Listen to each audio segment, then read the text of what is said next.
Hello everybody. आज आप date देख रहे हैं 5 जून 2021। 5 जून क्या होता है? Environment day. This is world environment day. तो all of you I wish happy environment day. लेकिन आज मेरा टॉपिक ये नहीं है इन्वायरमेंट डे का। मेरा टॉपिक है, जैसा कि आप देख सकते हैं, टेंसेस।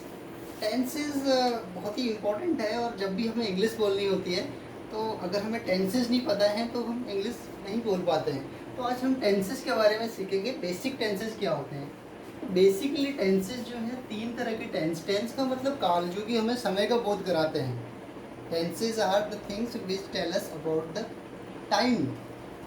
समय का बोध कराते हैं। तो ये होता है प्रेजेंट टेंस,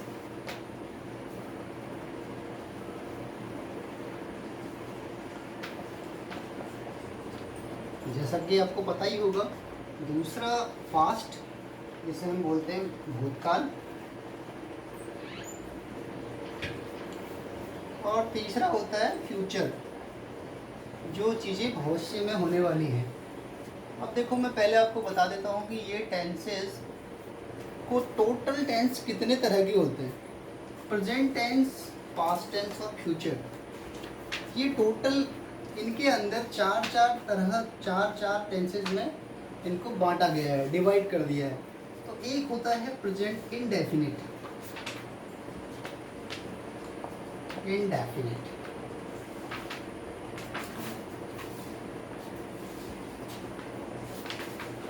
दूसरा होता है, ये होगा पास्ट इंडेफिनिट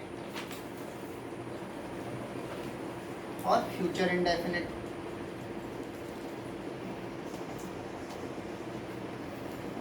इंडेफिनिट के बाद continuous, present continuous, past continuous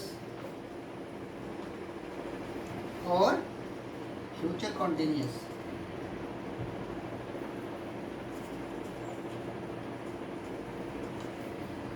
तीसरा होता है प्रेजेंट परफेक्ट टेंस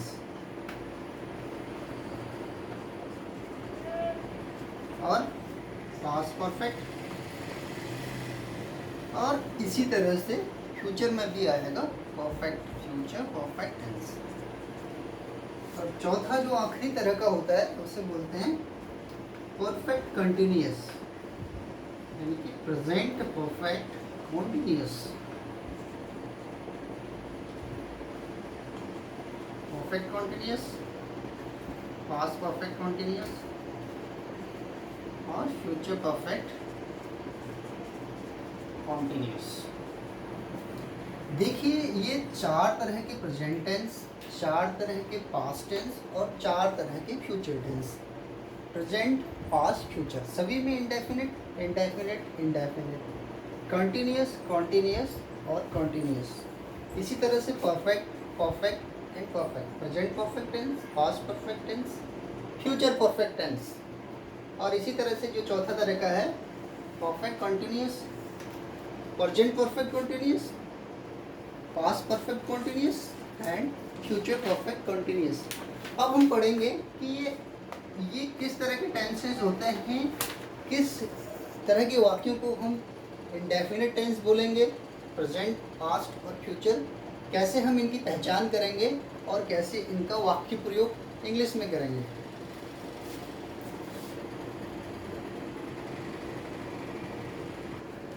तो पहले हम सबसे पहले देखते हैं प्रेजेंट इंडेफिनिट टेंस।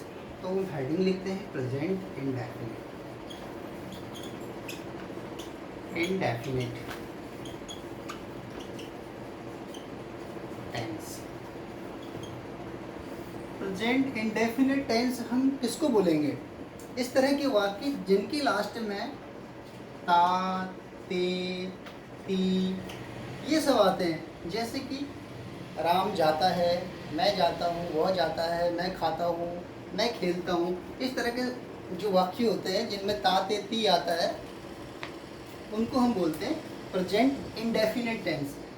और एग्जाम्पल मैं लिखता हूँ, राम स्कूल जाता है, जाता है, तो ता है, जाता है। वह खाना खाता है,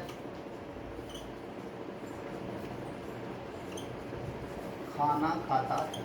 तो इस तरह के जो हमारे वाक्य होते हैं इन्हें हम बोलते हैं प्रेजेंट इंडेफिनिट टेंस में, प्रेजेंट में है और तातेती आ रहा है। तो अब हम देखेंगे इसको, अगर हमें बोलना हो राम स्कूल जाता है, इसको हम कैसे बनाएंगे, स्कूल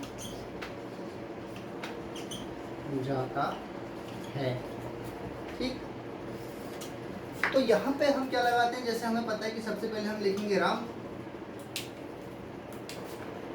राम स्कूल जाता है, राम स्कूल जाता है, फिर आएगा वर्ब, वर्ब को हम क्या बोलते हैं, जाता गो। तो गो की जगह, गो में राम सिंगुलर है या प्लूरल है, एक वचन है या बहुवचन है, इसका ध्यान देना पड़ता है। अगर ये एक वचन है तो यहाँ पर वर्ब के साथ में ईएस या एस, कहीं पर ईएस लगता है कहीं पे एस लगता है, ये हमें याद करना पड़ेगा। वर्ब्स तो लगाते हैं वर्ब के साथ में, गोज कहाँ जाता है, स्कूल, गोज टू स्कूल। अब इसकी जगह अगर हमारे साथ में प्लूरल होता, जैसे हम स्कूल जाते हैं, हम स्कूल जाते हैं, तो इसको हम क्या लिखते हैं, ये बहुवचन है तो इसमें आ जाता हम की जगह वी गो टू स्कूल। यहाँ गोज में एस ई एस लगाया था, यहाँ नहीं लगेगा, गो टू स्कूल। ये अंतर है प्रेजेंट इंडेफिनिट में। प्रेजेंट इंडेफिनिट में एक वचन और बहुवचन के साथ ये अंतर आता है। वर्ब के साथ यहाँ हमने लगाया था गोज और यहाँ गो। अगर सिंगुलर आता है तो वर्ब का सीधे लिख देंगे। देखो अब हम, अगर हमें बोलना है कि क्या राम स्कूल जाता है, तो इसको हम कैसे लिखेंगे, क्या राम स्कूल जाता है।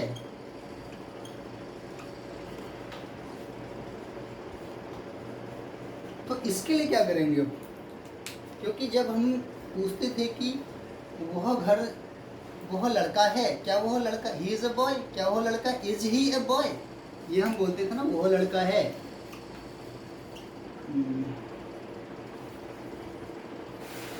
तो हम क्या बोलते थे कि ही इज अ बॉय। क्या वह लड़का है तो क्या बोलते थे, इज पहले आया होता, इज ही अ बॉय, ये आता था। तो यहाँ पे इज की जगह गोज में क्या आएगा, चलिए इसे मिटा देते हैं, ये समझाने के लिए लिखा था। तो यहाँ पे जब यहाँ पर गोज आ रहा है, एस ई एस लगा है प्रेजेंट इंडेफिनिट में, तो हम क्या करते हैं, डू या डज, इसमें डू या डज, इन दो चीज़ों में से एक चीज़ आएगा, आइदर डू पहले आएगा या डज। तो जो भी हमारे जहाँ पे ई एस लगता है, सिंगुलर एक वचन है, वहाँ पर आएगा डज।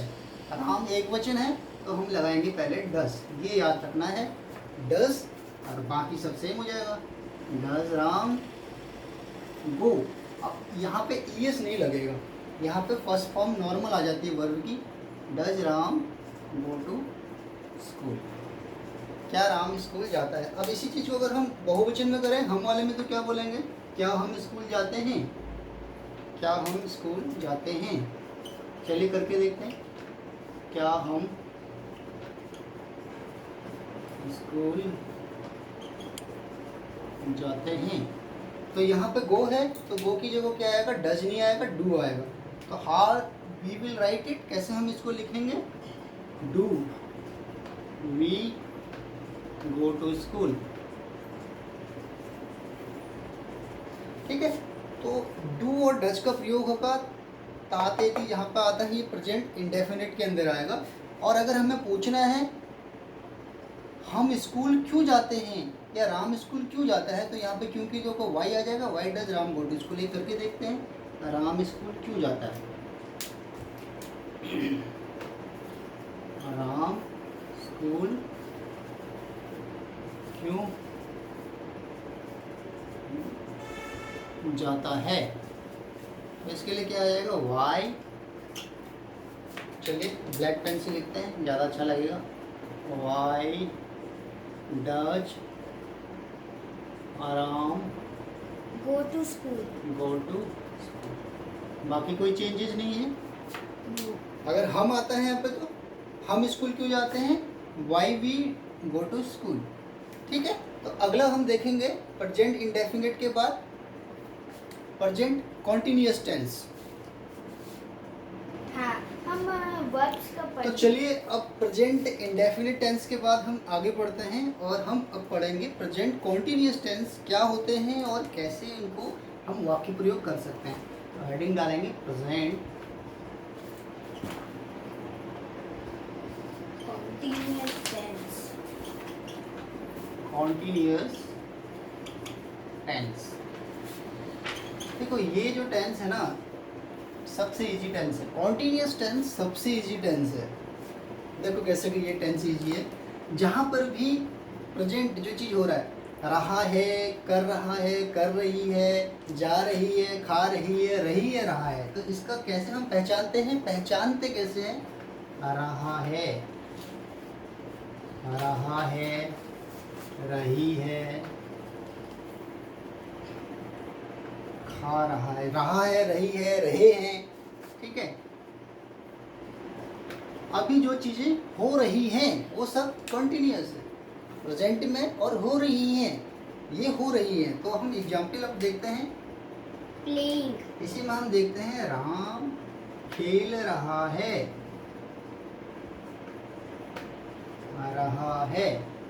Ram is playing. तो इसमें क्या आ जाता है?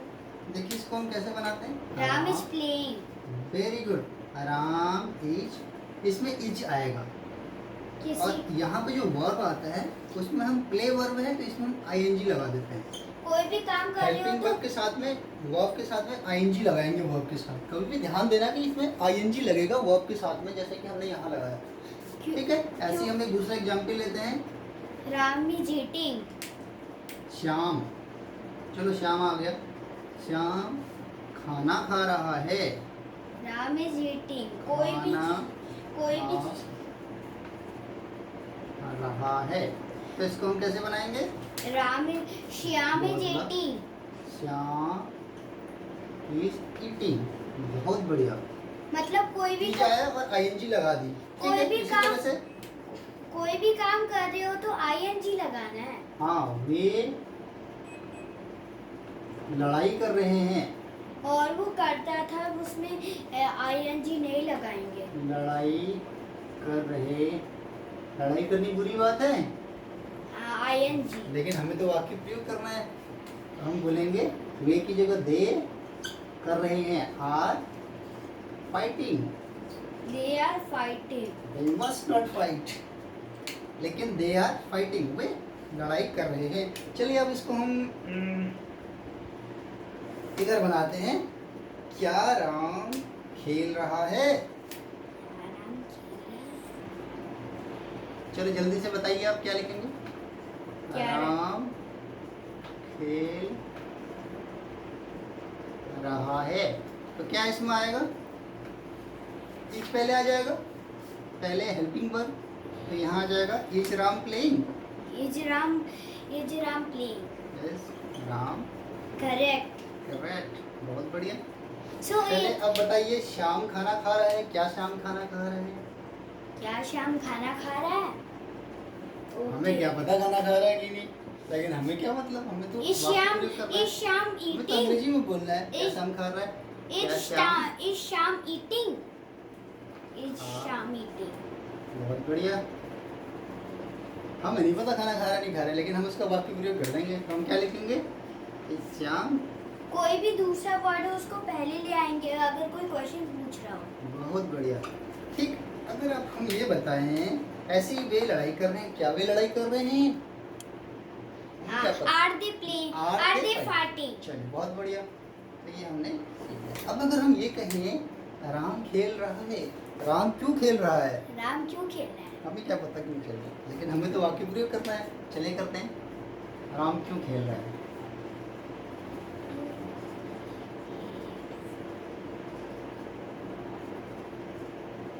Why is Ram playing? तो वाई इज राम। क्यों आ जाता है तो स्टार्टिंग में वाई भी लग जाता है। Why is Ram playing. Playing. अच्छा, क्वेश्चन मार्क तो लगाएंगे ना? हाँ, क्वेश्चन मार्क लगेगा ना यहाँ पे भी? सब पे लगेगा। Very good. तो हिंदी ये में आपको समझ में आ गया कि प्रेजेंट कॉन्टिन्यूअस टेंस क्या होता है। इजी। इसी तरह से आप जो भी रहा है, रही है, रहे हैं, ये सब चीज़ जो भी आ जाता है ये सब हमारा प्रेजेंट कॉन्टिन्यूअस टेंस में होता है। Present तो आगे का continuous चलिए इसकी आप tense is प्रैक्टिस easy. करिए और हम इससे आगे बढ़ेंगे। तो चलिए आगे बढ़ते हैं और अब हम इसके बाद सीखेंगे प्रेजेंट कंटिन्यूअस के बाद present perfect tense. Perfect tense. Perfect tense ये क्या होता है? अब देखो, जहाँ हम बात कर रहे थे ता तेती राम जाता है, फिर हमने बोला राम जा रहा है। अब हम बोलेंगे कि राम जा चुका है, वे जा चुके हैं, वे खा चुके हैं। क्या वे खा चुके हैं? तो मतलब जो भी चीज़ ये काम हो गया है, जैसे हो गया है काम, प्रेजेंट में हुआ है, कुछ टाइम पहले हुआ है, थोड़ा ही टाइम पहले हुआ है लेकिन हो गया है। These are present तो उसमें perfect प्रेजेंट tense. परफेक्ट हम कैसे आइडेंटिफाई कर रहे हैं? चुका है, चुके हैं। चूंकि को इंग्लिश में क्या ठीक बोलते है, हैं? इस तरह के जो होते हैं, जो काम हो चुका है, उसको हम बोलेंगे प्रेजेंट परफेक्ट टेंस। तो चलिए एग्जाम्पल देखते हैं। अगेन हमारे प्यारे राम जी, राम अभी गाना गाते हैं। राम जी गाना गा चुका है।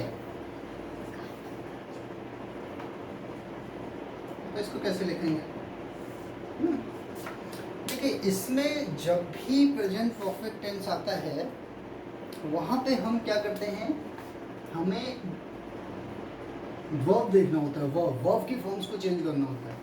और साथ ही साथ में हम क्या यूज करते हैं यहाँ पे, हैव और हैज का प्रयोग। हैव या हैज, कहाँ पर हैज लगेगा, कहाँ पर हैज लगेगा, जो कि सिंगुलर एक वचन है। जैसे राम एक वचन है, तो हम क्या करेंगे, पहले राम के साथ लगा देंगे हैज। ठीक है, ये गौर से सुनिएगा, हैज लगेगा। हैव क्यों नहीं लगा? हैव लगता अगर राम बहुवचन, जैसे वे, लोग, दो लोग, चार लोग, तुम, तो वहाँ पे हैव लगता। लेकिन यहाँ राम में एक वचन है, तो हैज आएगा, राम हैज। फिर क्या आता है, वर्ब में गाने को क्या बोलेंगे हम, सिंग। लेकिन यहाँ पे सिंग नहीं आएगा, इसकी थर्ड फॉर्म आती है। जैसे कि हमें पता है Sing a song. तीन फॉर्म्स होती है, Sing a song. Present, past और past perfect. First form, second form, third form. तो सिंग की जगह, सिंग को हम क्या लिखते हैं, Song. इसकी जो फॉर्म है सिंग, A song. संग, सैंग और सम। सैंग सेकंड फॉर्म है और थर्ड फॉर्म है सम। ये थर्ड फॉर्म है, तो इसके साथ हमेशा थर्ड फॉर्म आएगा। तो हम जो लिखते हैं प्रेजेंट परफेक्ट में, हैज है प्लस थर्ड फॉर्म।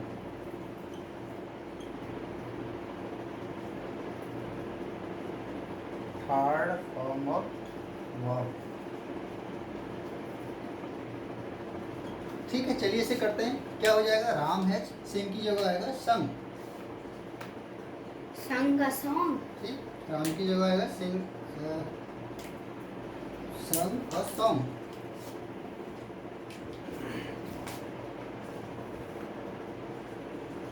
चलिए और हटा देते हैं, गाना गाया। राम ने गाना गा चुका है।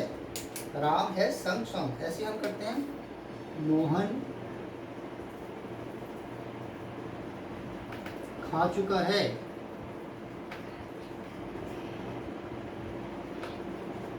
तो इसमें क्या आएगा, मोहन की जगह मोहन आएगा। Mohan has eating. Very good, Mohan has. अब ईट की जगह क्या आएगा, ईटेन। अब हम आपको बताएं, ईट जो होता है, ईट मतलब खाना, ये फर्स्ट फॉर्म है। इसका जो सेकंड फॉर्म होता है वो होता है एट, खा लिया, एट। और जो थर्ड फॉर्म होता है वो होता है ईटेन। ईटेन को ऐसे लिखते हैं, EATEN, ईटेन। तो हम यहाँ क्या लिखेंगे, मोहन हैज, क्या लिखेंगे, Eaten. ईटेन, खा चुका है। ये आएगा। ठीक है, तो क्या अब हम कुछ और लिख सकते हैं, कुछ और वाक्यों का प्रयोग कर सकते हैं। जैसे हम देखें, सोहन खेल चुका है. स्कूल जा चुका है।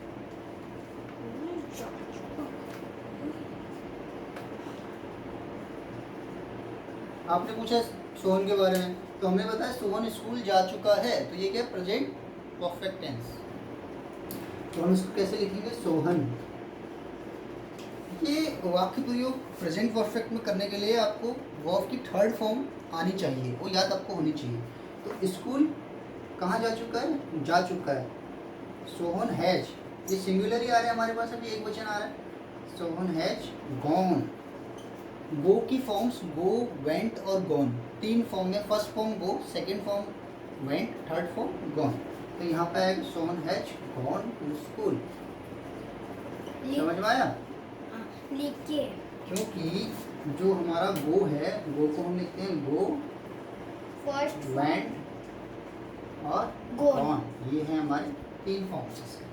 ठीक है, देखो हम अभी तक एक वचन में ही कर रहे हैं, तो हम हैज का ही प्रयोग किया, हैव का प्रयोग कहाँ करेंगे भाई? तुम बहुवचन है। have plural। तुम जा चुके हो। तुम जा चुके हो। ठीक, तुम जा चुके हो, तो इसको क्या आएगा इसके साथ? यू। तो मतलब यू हैव गॉन। ठीक आ गया? किसी और या हम जा ज्यादा- चुके हैं, वी हैव गॉन, वे जा चुके हैं, दे हैव गॉन, लोग जा चुके हैं, पीपल हैव गॉन, है कि नहीं? इस तरह से हम इसे बना सकते हैं। अब ये अगर हम करना चाहें, राम गाना गा चुका है, क्या राम गाना गा चुका है? किसी और के बारे में बोलेंगे तो तब हैव आएगा। क्या राम गाना गा चुका है, या फिर राम गाना क्यों गा चुका है? ठीक है, ये दो तरीके को कैसे बना सकते हैं? राम गाना, खाना लिख दिया, गाना क्यों गा चुका है?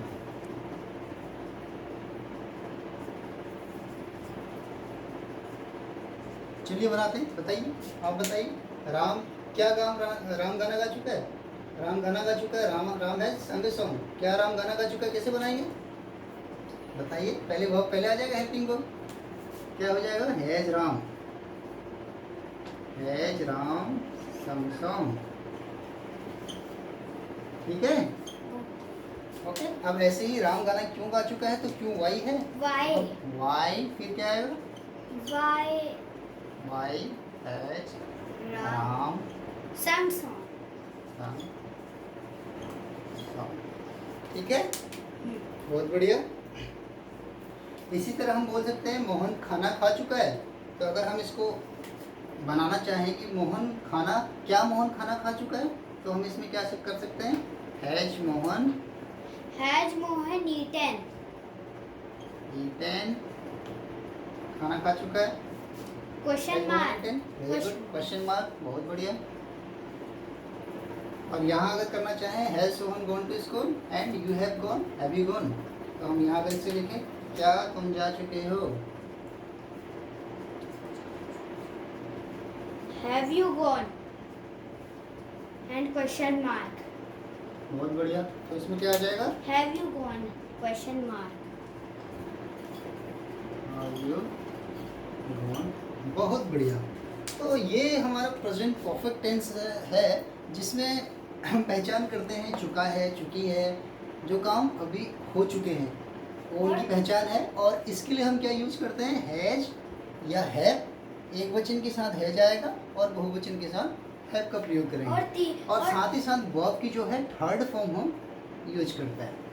थर्ड चलिए अब आगे बढ़ते हैं। Present form perfect continuous tense. पापा थर्ड।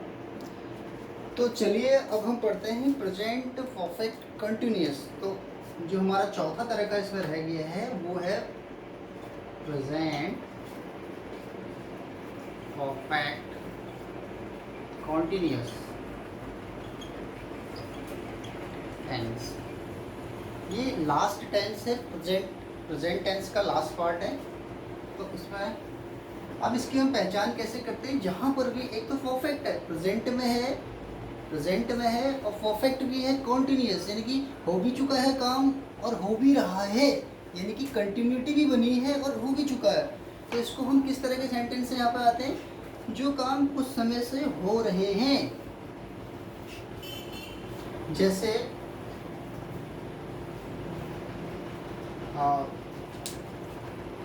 इसमें हम राम का ही एग्जाम्पल लेते हैं। राम 2 दिनों से सो रहा है, तो इसमें क्या आएगा? राम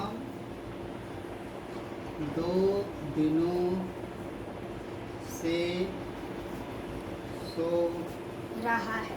रहा है। कोई सोता है 2 दिनों से? लेकिन हमें तो बोलना है ना, कैसे बोलेंगे इसको? राम 2 दिनों से सो रहा है। तो यहाँ पर हम यूज करते हैं हैज या फिर हैव के साथ में हैज नहीं, हैज बीन या फिर हैव बीन, और प्लस हम करेंगे वर्ब प्लस आईएनजी, इसमें आईएनजी लगाएंगे। तो हम यहाँ क्या करेंगे, हैज बीन हैव बीन के साथ आईएनजी। तो राम, इसको हम कैसे लिख सकते हैं? राम हैज बीन, एक वचन में जो रहेगा तो उसके साथ हैज, सिंगुलर के लिए, और एक वचन सिंगुलर के राम लिए हैज बीन हैज आएगा, हैज बीन स्लीपिंग 2 days। अब 2 days डायरेक्ट लिख देंगे नहीं, यहाँ पर एक चीज़ और आपको याद करनी पड़ेगी। इसमें हम यूज करते हैं फॉर, या तो फॉर का यूज करेंगे या फिर हम यूज करेंगे सिंस। टाइम का बोध कराने के लिए फॉर या सिंस का, अब कहाँ पर फॉर का यूज करेंगे और कहाँ पर हम सिंस का यूज करेंगे? फॉर का यूज करते हैं जब कोई फिक्स टाइम होता है, जैसे हमें पता है 2 दिनों से, 2 दिनों का मतलब पता है 2 दिन हो गए हैं, What तो यहाँ is- हम यूज करेंगे फॉर। तो इसको हम बोलते हैं सर्टेन टाइम, फिक्स टाइम है, fix For time. means fixed time। हाँ, और यहाँ आता है अनसर्टेन टाइम, फिक्स टाइम नहीं है, अनसर्टेन। हमें पता नहीं कब से वो चीज़ें हो रही हैं या कितना टाइम हो गया, वो एग्जैक्ट पता नहीं। हम बता रहे हैं 2 दिनों से, तो यहाँ क्या आएगा, Ram has been sleeping For 2 days। ठीक है, एक तो हमने हैज बीन लगाया है, 2 days। आईएनजी लगा दिया स्लीपिंग में, और यहाँ फॉर लगा दिया फॉर 2 2 days। days। ओके, समझ में आया? आया। तो ऐसे ही अगर हम एक और एग्जाम्पल लेते हैं, राहुल 3 दिनों से क्रिकेट खेल रहा है ना? राहुल राम बोला था। 3 दिनों से क्रिकेट खेल रहा है। क्रिकेट खेल रहा है। खेल रहा है। तो यहाँ पे क्या आएगा, बताइए। Ram has been, Rahul Rahul RAH has been playing cricket cricket for 2 days। For 2 days। बहुत बढ़िया, For 3 days। 3 दिनों से। तो यहाँ पे क्या आ जाएगा, 3 3 days। ठीक है। अब अगर ऐसे ही अगर हम हैव का यूज करना होगा तो आ जाएगा बहुत सारे लोग, 2 या 2 से। वे, चलो, वे 3 दिनों से नहा रहे हैं या गाना गा रहे हैं, तो ये वे 3 दे हैव दिनों से- बीन, वहाँ पर आ जाएगा हैव बीन की जगह हैव बीन। जहाँ पर भी बहुवचन आएगा, ये प्लूरल होगा, तो यहाँ हैव बीन आ जाएगा। ठीक है, चलो लिखते हैं, जैसे वे 3 दिनों से खा रहे हैं। कोई खाता है 3 दिनों से? नहीं खाता है ना, लेकिन हमें तो लिखना है, कैसे बोलेंगे अगर बोलना है तो, है ना? इसमें क्या आ जाएगा, they have been They have been eating eating food for for 3 days। 3 days। ठीक है, और अब तीसरा हम बताते हैं, अब इस सिंस कहाँ पे आता है। अभी तक हमने देखा फॉर कहाँ पे आता है, ठीक है, क्योंकि 3 दिनों से एक सर्टेन टाइम था। अगर हम एक चीज और हैज बीन और अब हम बताते हैं आपको कि कहाँ पे सिंस का यूज कैसे करना है। देखिए, अगर इसी में हम 3 दिनों की बजाय से बोले कि सोमवार से, सोमवार, 3 दिनों की बजाय हम बोले सोमवार से, तो उसमें सिंस आएगा। सोमवार से तो उसमें राहुल सिंस, सोमवार से क्रिकेट खेला था, हमें पता नहीं है कि कितना टाइम हो गया सोमवार से अभी तक, तो तो उसमें सिंस आ जाएगा। तो इसकी जगह हम क्या करेंगे, फॉर हटा के Rahul has been playing cricket since, for की जगह हम लिख देंगे सिंस। सिंस हो गया ना, इजी। हो गया। अब एक और बताइए, हम क्या बोल रहे थे, राम रविवार से क्या कर रहा है, पढ़ाई कर रहा है पढ़ाई करना अच्छी बात अच्छी बात होती है, पर हमें सेंटेंस बनाना है। और हमें तो सेंटेंस बनाना है, तो इसमें क्या आ जाएगा? राम हैज बीन राम है रीडिंग सिंस संडे। ओके,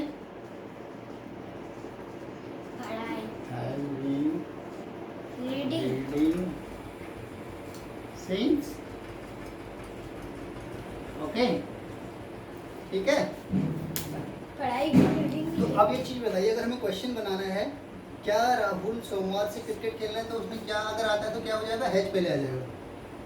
अगर इस तरह का सेंटेंस आता है कि क्या राहुल 3 दिनों से क्रिकेट खेल रहा है, has Rahul been playing cricket since. ठीक, पढ़ाई को स्टडी कहते हैं। हाँ, क्या कर रहा है अगर होगा तो हैज आ जाएगा। तो क्वेश्चन हम इस पे बना सकते हैं, क्या राम रविवार से सो रहा है? रविवार, यहाँ रीडिंग पढ़ाई को रविवार से पढ़ाई को रविवार से स्टडी पढ़ाई कर रहा है। पढ़ाई को स्टडी कहते हैं। हैज राम बीन, देखो स्टडी होता है अध्ययन करना, और पढ़ाई को हिंदी में इंग्लिश में बोलते हैं रीडिंग। तो has Ram been reading since Sunday, अगर यहाँ पे क्वेश्चन बनाना है तो ये आ जाएगा। और अगर आपको पूछना है क्या राहुल सोमवार से क्रिकेट खेल रहे हैं, तो आप लिखेंगे has Rahul been playing. Rahul सोमवार से क्यों क्रिकेट खेल रहा है, अगर ऐसा करना होगा तो why has Rahul been playing cricket, same जो हम करते हुए आ रहे हैं। रीडिंग तो रीडिंग प्रेजेंट टेंस में हमारे 4 तरह के हमने टेंस पढ़े, present indefinite tense, present continuous tense, present perfect tense, और ये final present perfect continuous tense. अब हम चलेंगे और अगला पढ़ेंगे, पास्ट में भी ये तीनों तरह के टेंसेस होते हैं, past indefinite, past continuous tense, past perfect tense और पास्ट परफेक्ट कंटिन्यूअस टेंस। चलो उसको हम पढ़ेंगे।